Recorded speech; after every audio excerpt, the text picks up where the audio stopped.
अस्सलामुअलैकुम नाजरीन, मेरा नाम तबीबा ज़हरा शरफ है और आज मैं आपको हमदर्द ज़िंदगी के प्लेटफॉर्म पे खुशामदीद कहती हूँ। जैसा कि आपको पता है कि हम हर दफ़ा आपके लिए एक न्यू टॉपिक लेके आते हैं, तो आज का हमारा टॉपिक है फ़िलासफ़ी ऑफ हिकमत। ठीक है, इसके लिए हमने आज दावत दी है तबीबा साइमा कयास को, जो कि Hamdard University faculty of eastern medicine में बतौर असिस्टेंट प्रोफेसर अपनी खिदमात 19 साल से सर अंजाम दे रही हैं।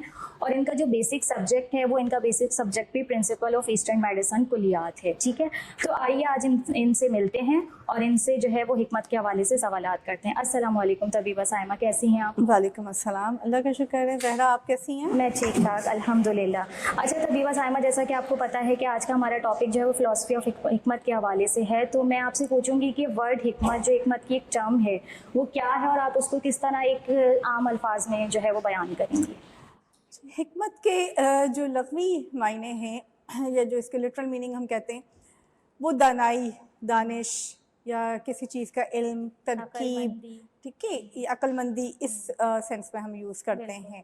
ठीक है, और इस्तिलाहन इस टर्म को जो इस्तेमाल किया जाता है वो किसी शय का, किसी चीज़ का हकीकत पर मबनी इल्म हासिल करना। ठीक है, तिब यूनानी में इस टर्म को इलाज मौलजे के हवाले से देखा जाता है कि एक हकीम जो है वो दानिशमंद होना चाहिए, उसको दानाई आनी चाहिए, क्योंकि जो इलाज मौलजा है तिब यूनानी में पर्सनलाइज्ड मेडिसिन पे हम बात करते हैं, काम करते हैं, तो हर मरीज़ और हर मर्ज़ के लिहाज से मैनेजमेंट डिफरेंट होती है। तो उस वक्त एक तबीब के लिए बहुत ज़रूरी है कि वो अपनी दानाई से ये जज कर सके कि किस पेशेंट को उसके मिजाज के मुताबिक, उसकी मर्ज़ी हालत के मुताबिक कैसे मैनेज करना है, कैसे ट्रीट करना है। तो तिब यूनानी में ये टर्म इलाज मौलजे से मुताल्लिक इस्तेमाल की जाती है। मिजाज की बात की तो हम टेम्परामेंटल इवेल्युएशन करते हैं, तो अगर कोई पेशेंट हमारे पास फर्ज करें क्लिनिक में आता है और हर मर्ज़ का जो इलाज है वो हर पेशेंट पे अलग जो है वो वेरी करता है, तो हम किस तरह से temperamental evaluation at the time हम देख सकते हैं? टेम्परामेंट तिब यूनानी का एक ख़ास एक उसकी हम कहें कि ख़ासियत है, एक ख़ास जुज़ है, जिसकी बिना पर हम एक मरीज़ को दूसरे मरीज़ से डिफ्रेंशिएट करते हैं, या फिर हम मरीज़ नहीं, आम इंसानों को भी, के सेहतमंद अफराद को भी, हर इंसान का अपना एक ख़ास मिजाज है और उस मिजाज के मुताबिक ही उसकी पसंद नापसंद, उसकी डाइट और उसके तमाम कैरेक्टरिस्टिक्स होते हैं। तिब यूनानी में 4 तरह के मिजाज जो कि अखलाक से एसोसिएटेड है, जो बॉडी के कार्डिनल फ्लूइड्स हैं उनके साथ एसोसिएटेड हैं, जिन्हें हम दमवी, बलगमी, सफरावी और सौदावी कहते हैं। इन तमाम मिजाजों की अखलाक से ही रिलेटेड ख़ास कैरेक्टरिस्टिक्स होती हैं, कुछ पर्टिकुलर इनके जो हैं वो ख़वास होते हैं।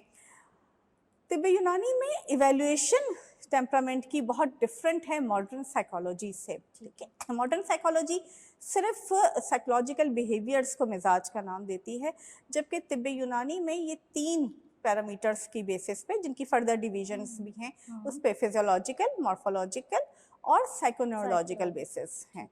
ठीक है, उसकी बेसिस पे इनकी इवेल्युएशन होती है, जो कि इब्न सीना ने 10 इसकी अलामात बताई मिजाज को आइडेंटिफाई करने की, किताबों में गिवन है, वो देखी जा सकती है। बहुत शुक्रिया, बहुत अच्छा आपने डिफ़ाइन किया इसको। अच्छा, इसी से रिलेटेड फिर मैं आपसे एक सवाल करूंगी कि एक टर्म है फाइसिस, ठीक है, ये क्या लैटिन वर्ड है, और अगर ये लैटिन वर्ड है तो इसकी मीनिंग क्या है? ठीक है, और इसका बैकग्राउंड कहाँ से हमने लिया है?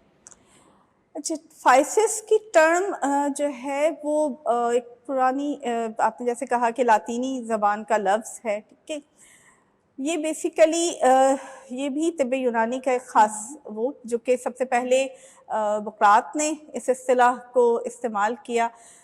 तिब यूनानी के जो भी बेसिक कॉन्सेप्ट्स हैं वो ज़्यादातर बुक़रात से एसोसिएटेड हैं, और उसके बाद फिर उसी के स्कूल ऑफ थॉट से रिलेटेड बाकी जो स्कॉलर्स हैं, जिनमें जालिनूस, अरस्तू, उन सब ने उसे, फिर बाद में आने वाले अबू सहल मसीही और इब्न सीना ने उनको फॉलो किया।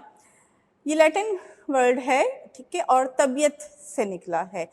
ठीक है, तबीयत, इस पे फिर अरस्तू का हमें फ़िज़िक्स पे बड़ा काम मिलता है, वो इसी से फ़िज़िक्स, फ़िज़ीक और इन सब चीज़ों से को रिलेट करती हुई टर्म्स हैं। इस टर्म के जो मैंने आपसे जैसे कहा कि ये एक ही स्कूल ऑफ थॉट के स्कॉलर्स हैं, बुकरात ने इसे तबीयत मुदब्बर बदन कहा, या बॉडी की वो एक क़ुव्वत जो कि जिस्म में तमाम अफ़ाल को दुरुस्त तौर पर अंजाम दे रही होती है। इसी कॉन्सेप्ट को आगे गैलन ने, जालिनूस ने, फिर अरस्तू ने, उसके बाद वाले अतिब्बा ने मुख्तलिफ अल्फाज में थोड़ा सा डिफ़ाइन किया, लेकिन बेसिक कॉन्सेप्ट वही था।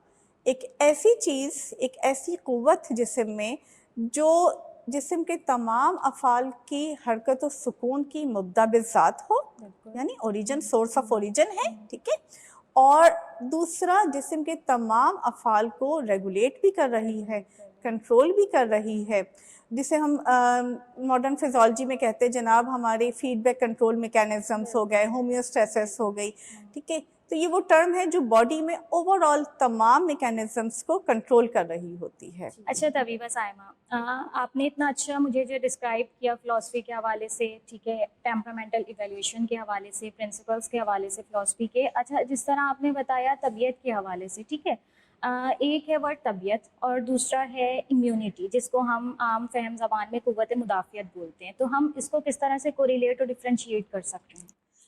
अच्छा, एक आम ख़्याल ये है कि तबीयत इम्यूनिटी है या क़ुव्वत मुदाफ़ियत ही तबीयत है। तबीयत है। ऐसा नहीं है, तबीयत की टर्म बहुत वास्ट है, बहुत वसी इस्तिलाह है, और इम्यूनिटी इसका एक छोटा सा पार्ट है।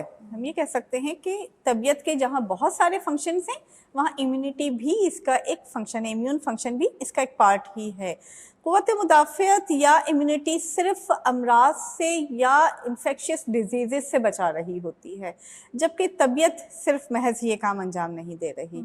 तबीयत का काम ओवरऑल बॉडी की रेगुलेशन है।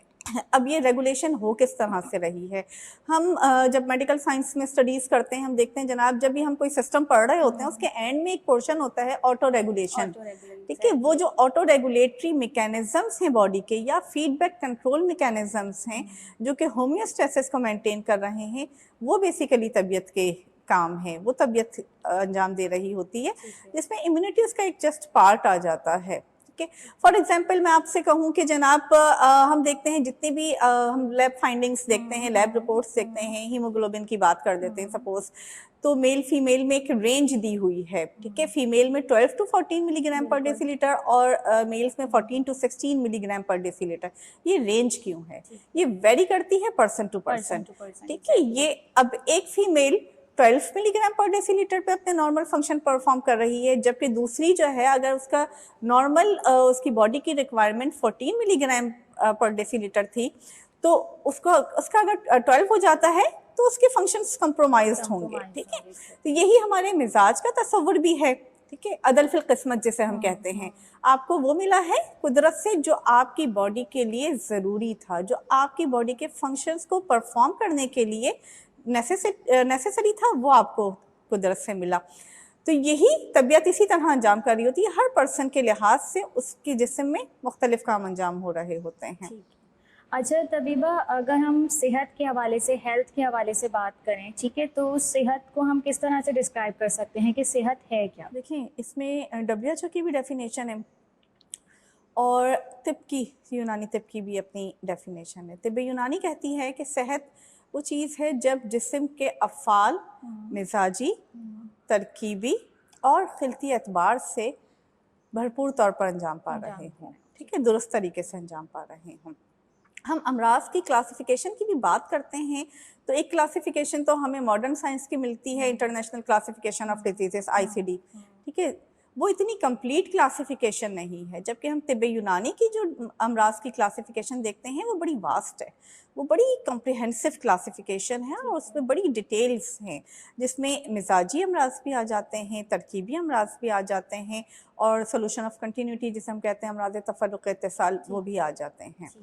तो सेहत वो है जब जिसमें इंसानी इन तमाम एतबार से अपने अफ़ाल दुरुस्त तौर पर अंजाम दे रहा हो। तो आपने बहुत अच्छा जो है वो डिस्क्राइब किया, ठीक है, जो हमारे 7 बेसिक अरकान हैं, ठीक है। तो अब मैं आपसे बात करूँगी कि जो हमारे 6 बेसिक एलिमेंट्स हैं या फिर फिजियोलॉजिकल जिनको हम बात करेंगे कि अरकान हैं, तो वो क्या हैं और वो किस तरह से फिर हम जो है वो सेहत के हवाले से डिस्क्राइब कर सकते हैं? जी, जो हमारे 6 एसेंशियल फैक्टर्स हैं जो امور طبیعہ پر یا جسم انسانی پر اثر انداز ہوتے ہیں۔ اب پہلے تو حکمت کے حوالے سے یہ کانسیپٹ کلیئر ہونا ضروری ہے کہ جسم انسانی اس کی اسٹیٹس کیا کیا ہیں، ٹھیک ہے؟ تو جسم انسانی 3 حالتوں میں پایا جاتا ہے، ٹھیک ہے؟ ابن سینا کے مطابق 2 حالتیں ہیں، صحت اور مرض، ٹھیک ہے؟ گیلن کہتے ہیں کہ جناب ان کے بیچ میں ایک اور اسٹیٹ بھی ہوتی ہے جسے ہم انٹرمیڈیٹ اسٹیٹ کہتے ہیں۔ اب یہ حالتیں کن فیکٹرز کی بنا پہ اسٹیبلش ہوتی ہیں یا کون سے ایسے اسباب ہیں جن کی وجہ سے ان حالتوں کا قیام ہوتا ہے؟ کسی بھی شے کا علم حاصل کرنے کے لیے ضروری ہے کہ اس کے اسباب کا علم حاصل ہو جائے۔ اب جب ہم جسم انسانی کی بات کرتے ہیں اور اس کو صحت پہ قائم رکھنے کی بات کرتے ہیں یا صحت کی بحالی کی بات کرتے ہیں تو پھر ہمیں ان اسباب کا جاننا ضروری ہے جو کہ صحت اور مرض کے ضامن ہوتے ہیں۔ وہ 6 اسینشل فیکٹرز جیسے آپ نے کہا، ہوا، ماکول و مشروب، ٹھیک ہے، ہماری جو ڈائٹ ہے، سونا جاگنا، ہماری movement and rest of the body and mind, ٹھیک ہے، اور باڈی کے جو ایکسکریشنز ہیں، ریٹینشنز ہیں۔ اب یہ سب چیزیں جب نارمل اسٹیٹ میں ہوتی ہیں، ہم ایک اچھی ایئر میں سانس لے رہے ہیں، انوائرمنٹل ایئر اچھی ہے تو ایئر بورن ڈیزیزز نہیں ہوں گی، ٹھیک ہے۔ فریش ایئر ہم دیکھتے نہیں، فزیشین سم ٹائمز ریکمینڈ کر رہے ہوتے ہیں کہ جی آپ آب و ہوا چینج کر لیں، ٹھیک ہے، گھومنے پھرنے کے لیے شمالی علاقہ جات چلے جائیں، تو وہ ریکوائرمنٹ ہوتی ہے باڈی کی۔ اسی طرح ڈائٹ، آج کل تو نیوٹریشن اور ڈائٹو تھراپی کا بہت زیادہ زور ہے۔ ڈائٹو تھراپی ایسٹرن میڈیسن کا ایک خاصہ بھی رہی ہے ہمیشہ سے، ایک طریقہ علاج ہے۔ تو ڈائٹ اکارڈنگ ٹو باڈی اور اکارڈنگ ٹو مزاج، ٹھیک ہے، ہر عمر اور مزاج کے لحاظ سے ڈائٹ مختلف ہو جاتی ہے۔ وہ اگر اس کے مطابق نہیں ہوگی، مرض، کیونکہ ہماری غذا سے ہی اخلاق بن رہے ہوتے ہیں اور اخلاق سے پھر اعضاء اور باڈی میں جو ہے وہ ایکویلبریم مینٹین ہے۔ اسی طرح ہماری جو سونا جاگنا، ہماری موومنٹس ہیں، ریسٹ ہے، یہ اگر ایک خاص تناسب سے نہ ہو، ہماری باڈی اعتدال کے ساتھ نہ ہو، جسم کی جو ریکوائرمنٹس ہیں ان کے مطابق نہ ہو، تو وہ پوری طرح سے اگر نہ ملے تو مرض لاحق ہو جائے گا۔ تو یہ وہ مین فیکٹرز ہیں جو باڈی کے اوپر ڈائریکٹلی انفلوئنس کرتے ہیں اور اس کی اسٹیٹ کو قائم رکھنے یا تبدیل کرنے کے ذمہ دار ہوتے ہیں۔ اچھا طبیبہ، جیسا آپ نے بتایا کہ ہمارے جو ہے وہ 4 بیسک ٹیمپرامنٹ ہیں، ٹھیک ہے، دم، صفرا، بلغم، سودا، ٹھیک ہے، اور ہمارے 4 ہی جو ہے وہ موسم ہیں۔ تو کیا ہم ان موسم سے ریلیٹڈ اپنے مزاج کو جو ہے ہم ڈفرینشیٹ کر سکتے ہیں؟ اور اگر ایسا ہے تو کیا ایسا ہے کہ جو دموی مزاج والے ہیں گرمی میں ان کے علامات، ان کے سمٹمز جو ہے وہ کچھ بدل جاتے ہیں یا ان میں کوئی ابھار آ جاتا ہے، بہت زیادہ ہو جاتے ہیں یا کم ہو جاتے ہیں؟ اسی طرح جو بلغمی مزاج ہیں ان کا اگر ہم کولڈ اس میں سیزن میں کریں تو کیا بیماریاں جو ہے وہ جنم لے سکتی ہیں؟ بڑا انٹرسٹنگ کوسچن ہے۔ اگر ہم مزاجوں کو سیزن کے لحاظ سے دیکھیں، جیسے میں نے کہا کہ 4 مزاج ہیں اور ان یہ چاروں مزاج جو ہیں وہ اخلاق سے کو ریلیٹڈ ہیں، چاروں اخلاق سے۔ آپ نے کہا دم ہے، بلغم، صفرا، سودا، یہ اخلاق ہو گئے اور انہی سے ایسوسیٹڈ ٹیمپرامنٹ ہو جاتے ہیں، دموی، بلغمی، صفراوی اور سوداوی۔ یہی چاروں مزاج چاروں سیزن سے کو ریلیٹ کر رہے ہوتے ہیں، ٹھیک ہے۔ دموی مزاج اسپرنگ سے، ٹھیک ہے، بلغمی جو ہے ونٹر سے، ٹھیک ہے، ہمارے موسم سرما سے کر رہا ہوتا ہے۔ صفراوی موسم گرما سے، سیف جسے ہم کہتے ہیں، سمر سیزن سے، اور سودا جو ہے وہ خریف سے یا جسے ہم خزاں کہتے ہیں، موسم خزاں، آٹم، اس سے کو ریلیٹ کرتا ہے۔ اب بڑا انٹرسٹنگلی ان کا جو ہمیں کو ریلیشن نظر آتا ہے وہ اسٹیٹ آف ہیلتھ یا ڈیزیز کے حوالے سے۔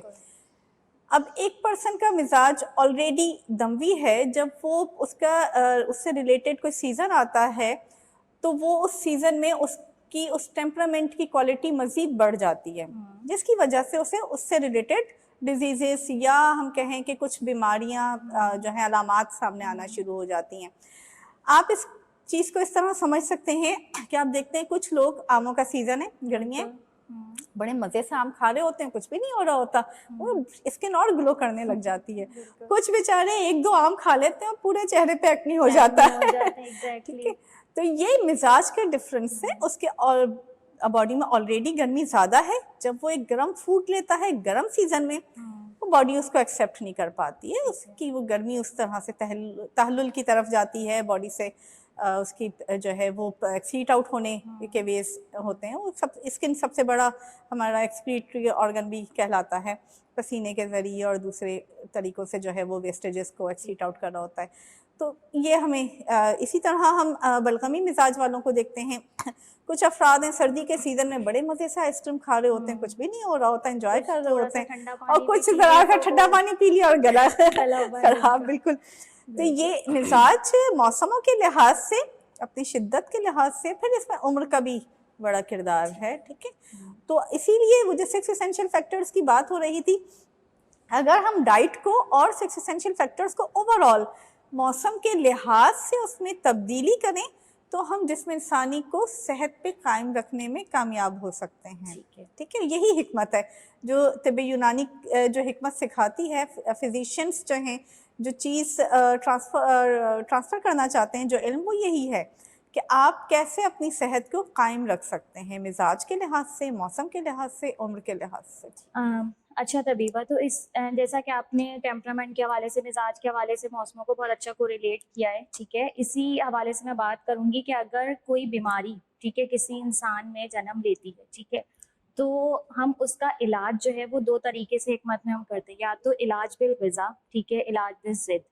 तो इसमें इसको आप किस तरह से डिफ़ाइन कर सकते हैं? जी, जो ट्रीटमेंट स्ट्रेटजीज़ हैं, वो ट्रीटमेंट स्ट्रेटजीज़ और वेज ऑफ ट्रीटमेंट, ये 2 डिफरेंट चीज़ें हैं। ट्रीटमेंट स्ट्रेटजी तो इलाज बिल ज़िद या इलाज बिल मिसल, ठीक है, यानी जो मर्ज़ है इलाज बिल मिसल उसके मुताबिक ही, गर्म मिजाज का मर्ज़ है तो गर्म मिजाज की अद्वियात ही इस्तेमाल करवाई जाएँ। इलाज बिल ज़िद गर्म मिजाज का मर्ज़ है तो सर्द अद्वियात इस्तेमाल करवाई जाए, या जो भी वे ऑफ ट्रीटमेंट है वो उसके अपोजिट हो। जो वेज ऑफ ट्रीटमेंट हैं वो 4 हैं कि इलाज बिल ग़िज़ा, इलाज बिल तदबीर, के इलाज बिल दवा और सर्जरी। अनफॉर्चुनेटली सर्जरी वक्त के साथ साथ मालूम होता चला गया तिब्ब यूनानी में, जो एलोपैथिक मेडिसिन है उसने उसमें काफ़ी एडवांसमेंट हासिल की, तो फ़िलहाल जो है सर्जरी हमारे यहाँ एप्लीकेबल नहीं है, लेकिन जो बाकी 3 तरीक़ा इलाज हैं उनके मुताबिक इलाज किया जा सकता है। और इन तीनों स्ट्रेटजीज़ में भी अगेन एंड अगेन मर्ज़ को, मरीज़ को, उसकी हालत, उसका मिजाज, उम्र, पेशा और दूसरी चीज़ों को का लिहाज रखते हुए किया जाता है। ठीक है तबीबा साइमा, तो अब मैं आपसे बात करूंगी कुछ आपके हवाले से कि आपके हिकमत से रिलेटेड एक्सपीरियंसेस क्या क्या हैं और आपने हिकमत से रिलेटेड कितनी रिसर्च की है, और एक आम अगर मरीज़ आपके पास आता है तो आप उसको किस तरह से डिस्क्राइब करती हैं उसकी तबीयत के हवाले से और अपनी मेडिसिन को देने के हवाले से। अच्छा, मेरी जहाँ तक रिसर्च का ताल्लुक़ है, तो मैंने जैसे आपसे पहले भी अर्ज़ किया कि मिजाज और अखलाक के ऊपर मेरा एमफिल था, और जिस वक्त मैंने ये काम स्टार्ट किया उस वक्त ये कॉन्सेप्ट्स बहुत ज़्यादा इस्टेब्लिश नहीं थे, इवन हकीम्स के जहनों में भी बिल्कुल एंशिएंट कॉन्सेप्ट्स ही थे, उनको हम मॉडर्न जो हमारी फिजियोलॉजी है या बायोकेमिस्ट्री है उससे कोरिलेट नहीं करते थे। तो एक आइडिया मेरा यही था कि इन जो हमारे प्रिंसिपल फ्लूइड्स हैं, कार्डिनल फ्लूइड्स हैं, इन्हें बायोकेमिकल फ्लूइड्स से की बेसिस पे डिस्टिंग्विश किया जाए, आइडेंटिफाई किया जाए। तो बायोकेमिकल फ्लूइड्स में जो हमारे ब्लड हैं उसके अंदर जितनी भी हमारी चीज़ें हैं उनमें 4 कार्डिनल ह्यूमर्स की आइडेंटिफिकेशन करना, ये मेरा एमफिल का काम था, और इसी से फिर एसोसिएटेड मिजाज था, और इसी काम को मैंने फिर दोनों एस्पेक्ट से किया, हेल्दी इंडिविजुअल्स पर भी और डिजीज्ड इंडिविजुअल्स पर भी, यानी मरीज़ों के ऊपर भी डाटा कलेक्ट किया। ये बहुत इंटरेस्टिंग सा काम था उस वक्त के लिहाज से। ऐसे कोई 10 साल पहले मैंने एमफिल किया था तो खासा मुश्किल मुझे हुआ। एक तो लिटरेचर उस तरह से अवेलेबल नहीं था, इस तरह का काम पहले हुआ नहीं था। कॉन्सेप्ट मुझे लोगों तक, अपने सुपरवाइजर्स हों या फैकल्टी के प्रोफेसर्स हों, उन तक ट्रांसफ़र करना बड़ा मुश्किल हो जाता था कि एक्चुअली मैं क्या सोच रही हूँ या मैं इस सब्जेक्ट को किस तरह से देख रही हूँ। ज़्यादा मुश्किल स्टेट्स में आई, क्योंकि जब हम तहकीक की तरफ जाते हैं तो हम कहते हैं कि जनाब बेस्ट एवेल्यूशन वो होती है कि जब हम उससे जितने भी हमारे कॉन्सेप्ट्स हैं या हमारी जो भी आइडियाज़ हैं उनको हम स्टैटिस्टिकली प्रूफ कर दें। तो ये सारी क्वालिटेटिव चीज़ें थी, इनको जो है नंबर्स में लेके आना, न्यूमेरिकल फिगर्स में लाना खासा मुश्किल था। सबसे पहली जो मेरी सक्सेस थी वो टेम्परामेंटल इवेल्यूएशन को न्यूमेरिकल उस पे चार्ट पे लेकर आना, एक परफॉर्मा डेवलप करना, डिज़ाइन करना। वो एक अल्लाह का शुक्र है पेडागोजी तैयार की, जो कि फैकल्टी ऑफ ईस्टर्न मेडिसिन में अभी तक राइज है वो सिलसिला। तो ये एक अच्छी वो थी। फिर इसी कॉन्सेप्ट को लेके मैंने ह्यूमर्स पे पहले नॉर्मल्स पे काम किया, उसके बाद फिर गैर तबई अखलात के ऊपर, और गैर तबई अखलात से एसोसिएटेड डिजीज़। सबसे पहली खिल्त आ जाती है खिल्ते दम, ब्लड ह्यूमर। तो ब्लड ह्यूमर के से एसोसिएटेड जो डिजीज़ेस हैं, और ख़ास तौर पे वो अमराज जिनका तिब्बे यूनानी के हवाले से अभी तक कोई बहुत ज़्यादा हमें जो है सक्सेसफुल ट्रीटमेंट नज़र नहीं आता था, उसमें मैंने थैलेसीमिया को चूज़ किया, और थैलेसीमिया के ऊपर फिर मेरा PhD है। उसे मैंने अखलात से को रिलेट किया, सोए अखलात से, और अल्हम्दुलिल्लाह एक अच्छी प्रोडक्ट डेवलप की। चलिए, बहुत शुक्रिया आपका कि आपने अपने इतना कीमती जो है वो वक्त दिया और इतनी अच्छी डिस्कशन हमारे साथ आपने की। तो मैं आपकी बहुत मशकूर हूँ, और इंशाल्लाह फिर कभी हुआ तो हम आपको ज़रूर दावत देंगे। Thank you so Allah much, हाफ़िज़। बहुत अच्छा लगा आपसे डिस्कस करके। अल्लाह हाफ़िज़।